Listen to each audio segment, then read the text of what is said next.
Bulletin के आगाज में बात करेंगे पाकिस्तान एशिया कप के बाकी मैच खेलेगा या नहीं, फैसला कुछ देर में। पीसीबी की हुकूमत पाकिस्तान से मुशावरत जारी। जराये के मुताबिक आईसीसी ने मैच रेफरी को हटाने के लिए पाकिस्तानी मुतालबे पर कोई तवज्जो नहीं दी। तफसीलात क्या है आमिर इलियास राना से जान लेते हैं। जी आमिर साहब, मुशावरत कहाँ तक पहुंची, क्या इतलात हैं? जी बिल्कुल, मैंने यहाँ इस्लामाबाद में भी और दुबई में भी बात की इस मामले पे। तो यही क्रिकेट बोर्ड का तो फैसला मोहसिन नकवी अनाउंस कर चुके, लेकिन हतमी फैसला तो बहरहाल हुकूमत पाकिस्तान का होगा कि क्या फैसला करना चाहिए। कि ऐसे वक्त में जब इंडिया का मीडिया ये खबरें हमारे बारे में लीक कर रहा है कि जी क्या फैसला हुआ, क्या बातचीत हुई, तो पाकिस्तान के क्रिकेट बोर्ड ने तो अपनी बात कर दी थी पहले दिन ही कि इस मैच के रेफरी को हटाया जाए। वो उन्होंने मानने से सरियन इनकार कर दिया। तो अब बाल चली गई है गवर्नमेंट ऑफ पाकिस्तान के पास कि क्रिकेट बोर्ड की राय ये है और कुछ देर में ही ये फैसला कर लेंगे, क्योंकि क्रिकेट बोर्ड तो हार्ड जा रहा है इस मामले पे कि हमें बिल्कुल लाइट नहीं लेना इस मामले को। हमने इस इशू को उठाया है कि क्रिकेट को स्पोर्ट्समैन स्पिरिट के तहत चलना चाहिए, लेकिन जिस तरह इंडियन गवर्नमेंट ने और अपनी टीम पे प्रेशर डाल के और फिर जो मैच रेफरी का हिसाब किताब सामने आया कि वो कनाइवेंस थी इंडियन क्रिकेट बोर्ड के साथ, तो उसके ऊपर अब कुछ देर में वजीर आजम जाहिर है उसमें शामिल हैं, तो वजीर आजम की तरफ से जाएगा मैसेज और उसके बाद पाकिस्तान की तरफ से। मैंने ये भी पूछा कि फिर हमारी क्रिकेट टीम क्यों गई है, अगर आप फैसला करने जा रहे हैं, तो उन्होंने कहा नहीं, जब तक हमारी अनाउंसमेंट नहीं होती तो क्रिकेट टीम ने अपनी मैच प्रैक्टिस तो करनी है। फैसला जो भी होगा हम उससे पहले तो नहीं ना कर सकते कि जी हमने फैसला कर लिया है और गवर्नमेंट ऑफ पाकिस्तान ने अभी अनाउंस करना है तो इनके जरिए मैसेज जाएगा। तो ये बात हतमी मुशावरत के मरहले में दाखिल। पाकिस्तान क्रिकेट टीम प्रैक्टिस के लिए दुबई की आईसीसी अकेडमी पहुंच गई है। पाकिस्तान और यूएई का कल दुबई स्टेडियम में मैच शेड्यूल है। पाकिस्तान क्रिकेट टीम प्रैक्टिस के लिए दुबई की आईसीसी अकेडमी पहुंच गई। भारतीय पंजाब के वज़ीर आला भगवंत मान सिंह ने पाकिस्तानी टीम से हाथ न मिलाने पर भारतीय टीम की खूब क्लास ली। उन्होंने कहा अगर मुसाफा न करने का इतना ही शौक था तो पाकिस्तानी बैटर्स के कैचेस क्यों पकड़े? मेन स्ट्रीम अपना मीडिया हुण वो कह रहा देखो कितनी बड़ी बात है कि हाथ नहीं मिलाए, मतलब ये कोई ऑपरेशन संदूर जित गए, हाथ नहीं मिलाए। खेडता है कि उन्होंने कैच तो लेने, उन्होंने देख छक्के तो उन्होंने भी मारे ने, उन्होंने ही मारे ने। तो होवे ना भी उन्होंने साडे कैच नहीं ले जा, असि उन्होंने कैच नहीं लिया, असि नहीं उन्होंने बाल नूं हथ लाउंदे। ये उन्होंने पाकिस्तान का बल्ला लग्या होया, इहनूं असि नहीं लाउंदे। फिर तो खेडना क्यों है जी? फिल्म रिलीज नहीं होने देनी, गदार हो पाकिस्तानी कलाकार ने, तो फिर मैच हो जाऊगा क्रिकेट का। पर मैनूं समझ नहीं आउंदी कि ਇਹ ਜੀ ਕਿਹੜੀ ਮਜਬੂਰੀ ਸੀ ਮੈਚ ਕਰਾਉਣ ਦੀ। ਉਹ ਮੈਚ ਦੇ ਵਿੱਚੋਂ ਪਾਕਿਸਤਾਨ ਬੋਰਡ ਨੂੰ ਵੀ ਹਿੱਸਾ ਜਾਊਗਾ ਮੈਚ ਖੇਡਣ ਦਾ, ਫਿਰ ਉਹ ਕਿੱਥੇ ਇਸਤੇਮਾਲ ਕਰਨਗੇ? ਅਲਫਾਇਦਾ ਪਾਕਿਸਤਾਨ। ਚਲੋ ਠੀਕ ਹੈ, ਮੈਚ ਖੇਡ ਲਓ, ਕੋਈ ਗੱਲ। ਫਿਰ ਸ਼ਰਧਾਲੂਆਂ ਤੋਂ ਕੀ ਕਸੂਰ ਹੋ ਗਿਆ ਜੀ ਕਿ ਮੱਥਾ ਟੇਕਣ ਵਾਸਤੇ ਤੁਸੀਂ ਜਾਣ ਨਹੀਂ ਦੇ ਰਹੇ? ਉਹ ਨਹੀਂ ਜਾ ਸਕਦੇ। ਜੇ ਮੈਚ ਖੇਡ ਸਕਦੇ ਹੋ ਫਿਰ ਕਰਤਾਰਪੁਰ ਸਾਹਿਬ ਦਾ ਨਨਕਾਣਾ, ਬਸ ਸਾਰਾ ਕੁਝ ਤੁਹਾਡੀ ਮਰਜ਼ੀ ਨਾਲ ਚੱਲੂ। जिम्बाब्वे से ताल्लुक रखने वाले मैच रेफरी एंडी पाइक्राफ्ट ने पाकिस्तान क्रिकेट टीम के लिए हमेशा विलन का किरदार अदा किया है। माजी में भी उन्होंने पाकिस्तान के खिलाफ कई मुतनाज़े फैसले दिए हैं। मैच रेफरी एंडी पाइक्राफ्ट इस वक्त अपने मुतनाज़े फैसलों की वजह से मौजूए बहस बने हुए हैं। ये पहली बार नहीं हुआ कि उन्होंने पाकिस्तान क्रिकेट टीम के बुग़्ज़ में जानिबदाराना रवैया अपनाया हो।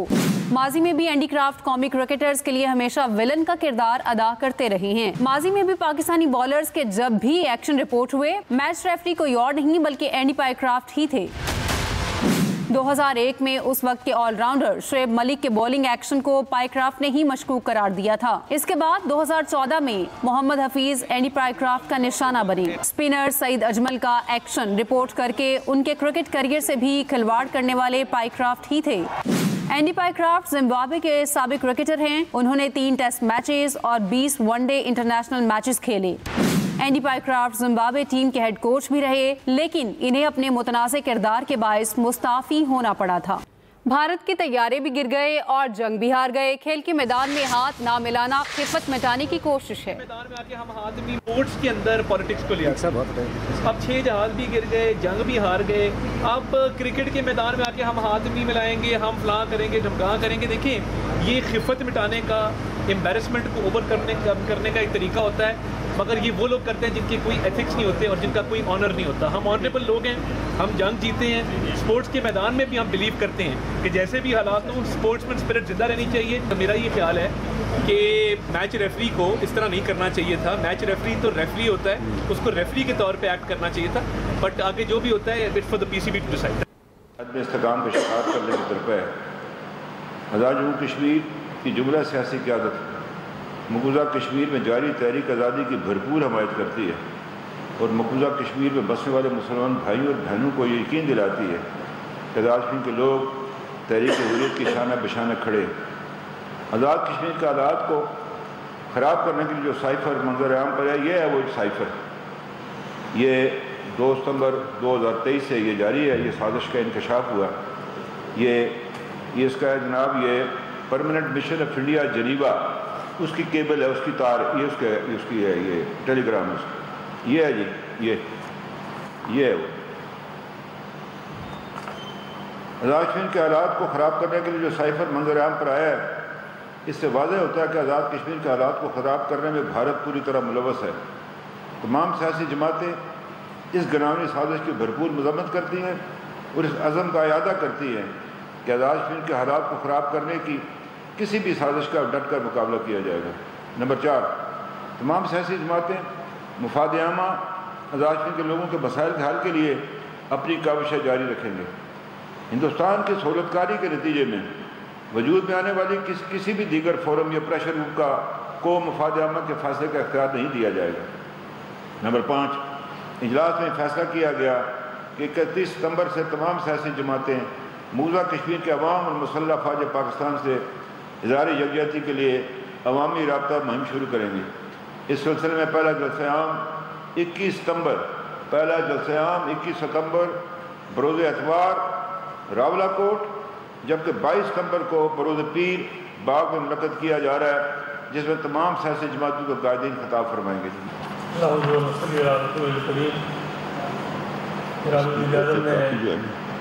कॉन्फ्रेंस का मकासद को बयान कर दिया, प्रेस कॉन्फ्रेंस के और में पढ़ लिया।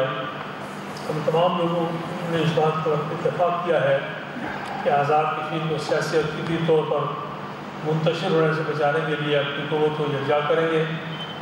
जम्मू और कश्मीर के मुसलमानों ने पाकिस्तान से पहले से अपनी तकदीर को पाकिस्तान के साथ वाबस्ता किया है और रोज़ अव्वल से नज़रिया ऐलान पाकिस्तान और कश्मीर बनेगा पाकिस्तान पर अमल पैरा है और इस सिलसिले को जारी रखा जाएगा।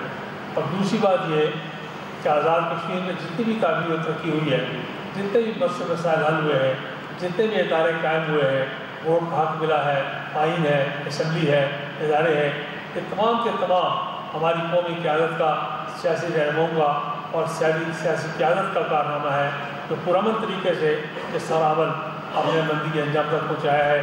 इसमें किसी किस्म की हंगाम आराई, बदनज़मी या अमन अमान का मसला पैदा नहीं किया गया। इसी तसलसल को हम जारी रखना चाहते हैं।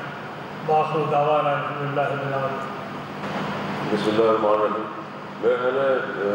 साहब ने जो है वो अपना वेलकम बैक। बात करेंगे सैलाब की तबाहकारियों की। तो वज़ीर-ए-आज़म की सैलाब से नुकसानात का तखमीना लगाने की हिदायत, सैलाब सदा इलाकों की बहाली के लिए मुअस्सर लाएअमल इख्तियार करने का हुक्म। वज़ीर-ए-आज़म ने कहा तमाम वज़राए आला ने सैलाब के पेश नज़र मुअस्सर इक़दाम किए। सैलाबी रहला पहुंचने पर गुड्डू और सक्खर बैराज पर ऊंचे दर्जे का सैलाब है। कच्चे के 20 देहात ज़ेर-ए-आब आ चुके हैं। कोटरी बैराज पर भी पानी बढ़ने लगा है। सीनियर वज़ीर सिंध शर्जील बेमन कहते हैं 24 घंटे में 3500 अफराद को महफूज मकामात पर मुंतकिल किया जा चुका है।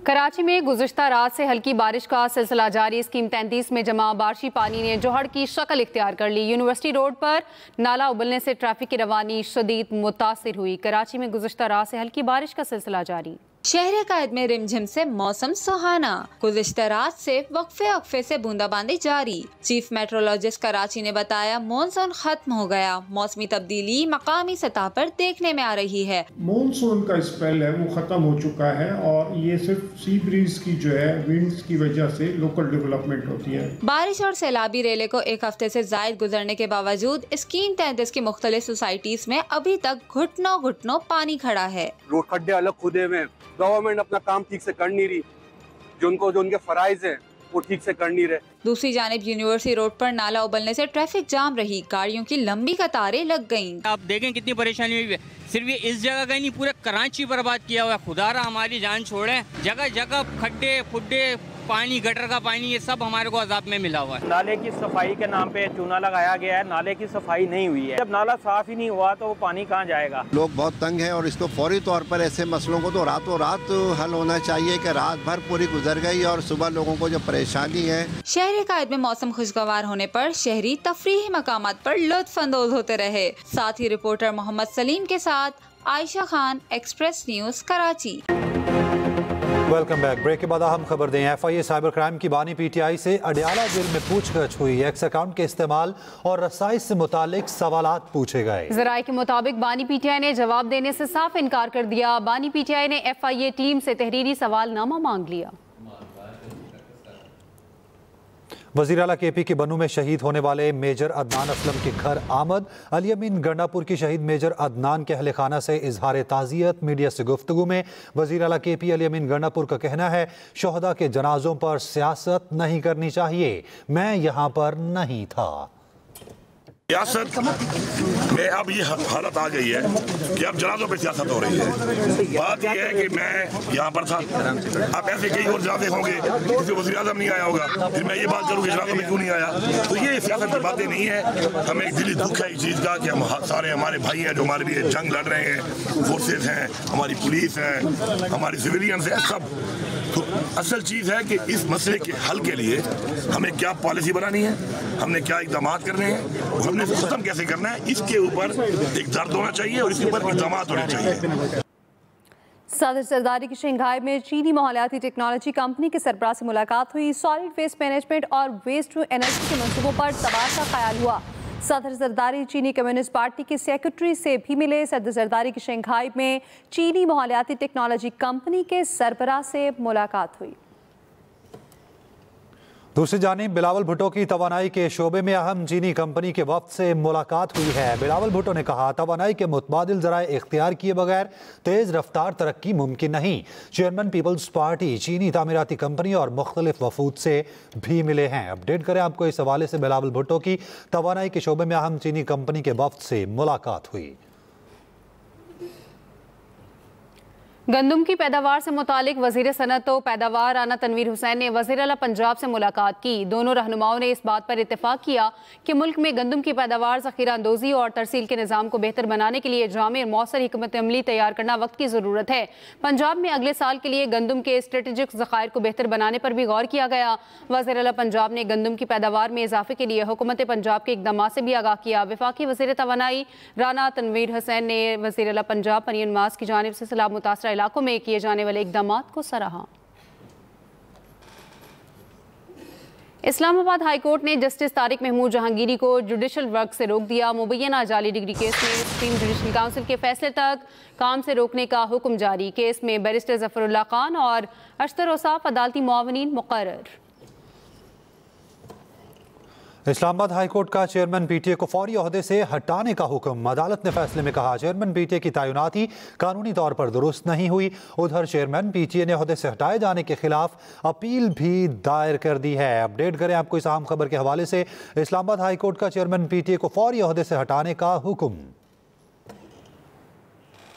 पंजाब में मुकामी तोतों की रजिस्ट्रेशन लाजमी करार। रजिस्ट्रेशन फीस 1000 रुपये मुकर्रर। हर तोते को नंबर पहनाया जाएगा। मुकामी तोतों और उनके बच्चों के अलग अलग रजिस्ट्रेशन होगी।